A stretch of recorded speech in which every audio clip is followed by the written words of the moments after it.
तो जब आचार्य अमृतचंद्र सूरी कह रहे हैं कि उपवास के दिन और उपवास के दूसरे दिन पारणा से पहले जिनेंद्र भगवान की पूजा प्रासुक द्रव्यों से की जा सकती है, तो फिर क्या वो पूजा अभिषेक के बिना करेंगे? अभिषेक के बिना पूजा करने का विधान क्या कोई दिगंबर जैन आचार्य ने कहीं किया है कि बिना अभिषेक के पूजा मान्य है जैन परंपरा में?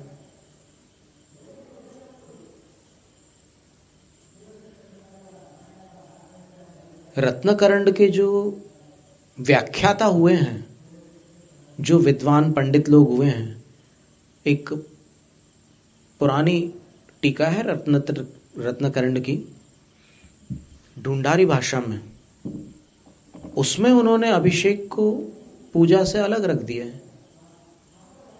आवश्यक नहीं बताया अभिषेक, लेकिन आचार्य वीरसेन स्वामी, आचार्य सोमदेव सूरी और अन्य बड़े बड़े दिगंबर जैन आचार्य वो कहते हैं कि अभिषेक के बिना तो पूजा कर ही नहीं सकते आप।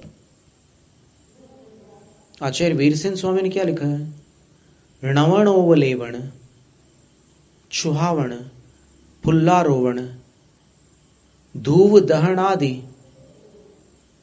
छज्जीव विराहणाविणा भावी वावारे ही विणा जिण पूजा करणाणु वत्ती दो।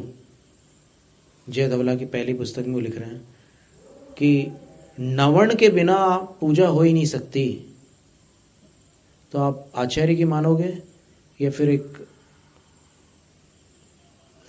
कुछ 125 साल पहले या फिर कुछ और अधिक समय हो गया होगा, पर 150 साल के अंदर ही अंदर की बात है। वो एक पंडित जी ने कह दिया कि अभिषेक पूजा का अंग नहीं है, तो उनकी बात सच मान लोगे? किसकी बात सच मानोगे? आचार्यों के वचन प्रामाणिक होते हैं। यहां पर किसी और का शासन कैसे चला सकते हैं अपन? ये जिन शासन आचार्य चलाते हैं। व्यवहार निश्चय ज्ञा प्रवर्तयन्ते जगति तीर्थम। व्यवहार और निश्चय के ज्ञाता आचार्य परमेष्ठी ही इस जगत में जिनेंद्र भगवान के तीर्थ को आगे बढ़ाते हैं। और वो आचार्य भी आगम चक्षु आचार्य हों, जो आगम के अनुसार ही सब कुछ देख करके उसका प्ररूपण करते हो। तो इसलिए अब यहां पर तीसरी बार पुष्प शब्द का प्रयोग आ रहा है। शब्द अलग हो लेकिन अर्थ उसका वही है। जैसे अभी पहले क्या आया था? भोगोपभोग परिमाण में कुसुमेशु आया था। नवनीत निम्ब कुसुम, वहां पर कुसुम शब्द था।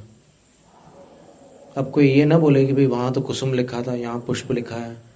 तो पुष्प तो वो रंगे हुए चावल होते हैं, यहाँ कुसुम थोड़ी लिखा है।